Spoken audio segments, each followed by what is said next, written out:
Good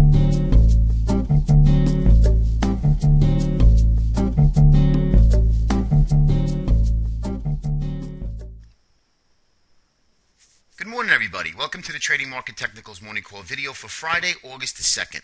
Well, pre-market strength actually followed through. We were up about 10 handles in the pre-market yesterday morning, and we kind of gapped up and kind of chugged along pretty much most of the day. So markets like what Ben Bernanke had to say. And if you realize, if you looked at the previous afternoon's price action on Wednesday after the announcement, you see that the markets are really just crazy, going up and down. They actually sold off at one point, trying to digest what Ben Bernanke had to say in these kind of coded messages. And it's absolutely crazy. But nonetheless, you're always going to look and really wait. That's why a lot of traders don't really trade the Fed day. They want to wait until some sort of a trend, even an intraday trend, is established. And sure enough, pre-market session told us that we were going to go higher, and we did go higher.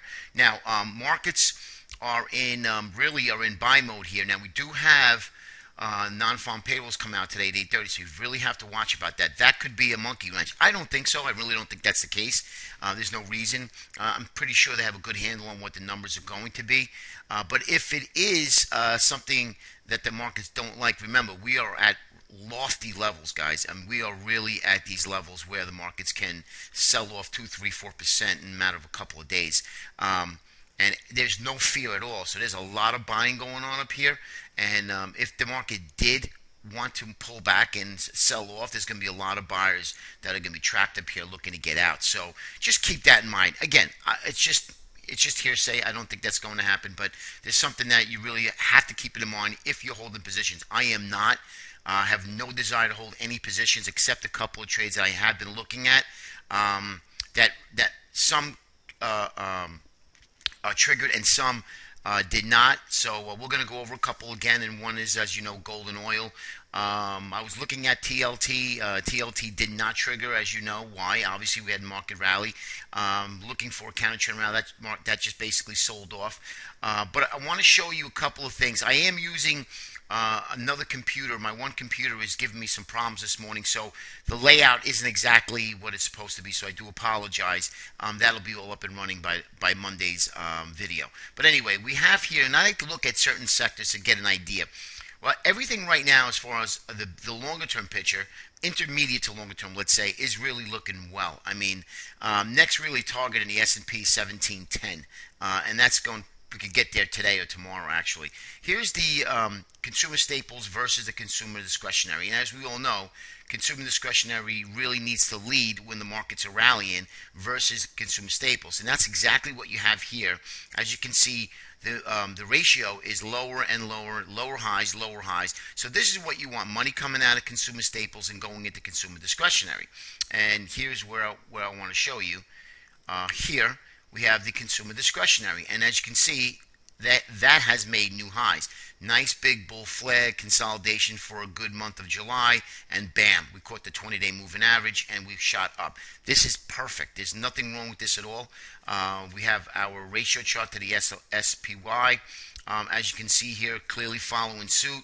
We're not overbought in the stochastics, and we're just touching not even 70 yet, so plenty of room to run. This is exactly what you want to see when you have a market rally like this.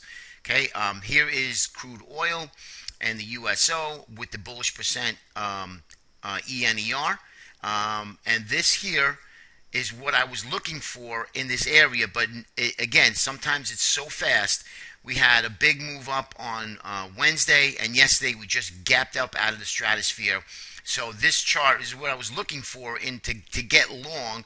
We called the short up in here, and we actually called a long play from that inverted head and shoulders from this from a symmetrical triangle, and we had a big play here, and we caught the short too as well. I was looking for a little bit more. See, I like, as we come back in, I like to see a couple of days, 2 or 3 days, forming a base and then breaking out of the base, and of course making that high or low from here.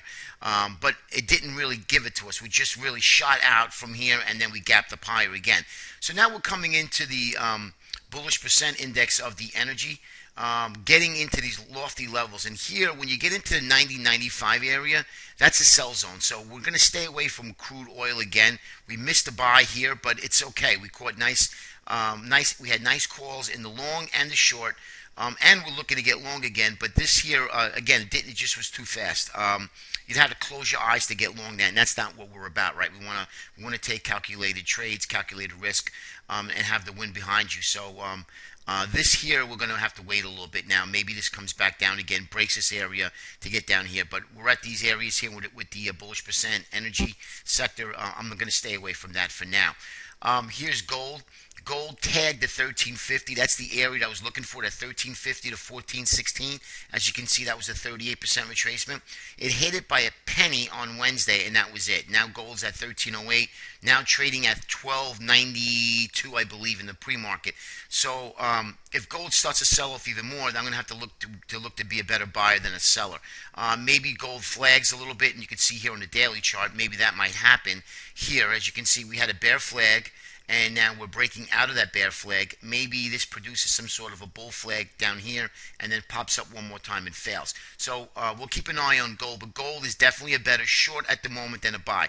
Remember, guys, gold is clearly in a downtrend. We clearly see that. That counter trend trade is nice. That's what I was kind of looking at with TLT. Maybe we get that low here and then break high, but that didn't happen because obviously the market's rallying in gold and bonds got crushed yesterday. So that's what I'm looking for in gold. Maybe we could set up one more short trade, one more retest of here, or if gold really starts to sell off, then maybe another higher, a lower high, and then take it for a trade. But we'll see what happens in the coming days and weeks. Here's the transports. Now, here's another thing I wanted to mention to you about the transportation sector. Remember, we had this head and shoulders. We had this little head, left shoulder, right shoulder, and we said it's only valid if we take this neckline out, right? Well, we have not taken out. We identified the pattern. That's why you always need triggers. So markets, obviously, the transportation sector took the lead role, as it should, and actually played catch-up and rallied. Now, this head and shoulders pattern is gone, right? And now we've made new highs. Also, the Dow is at its highs. So the Dow theory, if you will, if you'll follow Dow theory, I do not, but if you do follow that theory, it's chugging along in all cylinders. So this is exactly what you want to see if you're a real bull. If you're a big bull and you want to keep buying stocks, that's what you want to see. Now, remember, guys, markets just don't go straight up. So we are absolutely due for a pullback coming here from June.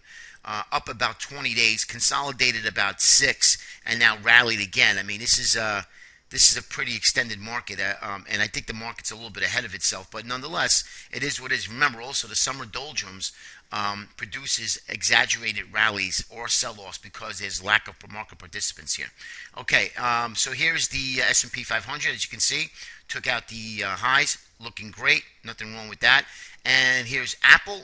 Apple here now is gonna really need to prove itself here above this 465 area, 468. Now coming along, but maybe a pullback and then building a little bit of energy. We can get up and break at least to that 200-day moving average.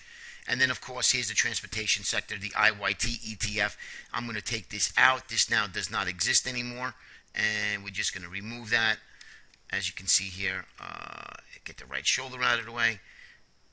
And get that out. Okay.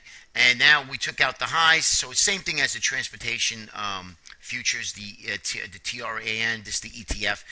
This is looking really, really well here, guys. So everything's chugging along on all cylinders here, looking really constructive. Other than the fact that we are extended, really doesn't warrant to start shorting the market. If you were shorting the market, you're losing a lot of money.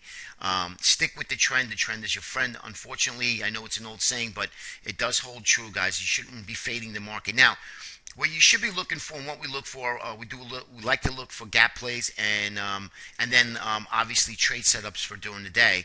And I'd be looking for strength, stocks that are strong, looking for pullbacks intraday, and or shorting if you do want to short relative weakness, an earnings downgrade, an earnings play, big miss, an earnings downgrade, a big tier 1, tier 2 firm downgrading a stock. That's something that that holds some clout, and it's a little bit extended. That's something that you want to be looking for if you're looking to short. Other than that, stay away from the short side. I'd be looking to buy pullbacks until the market tells us it's time to get short.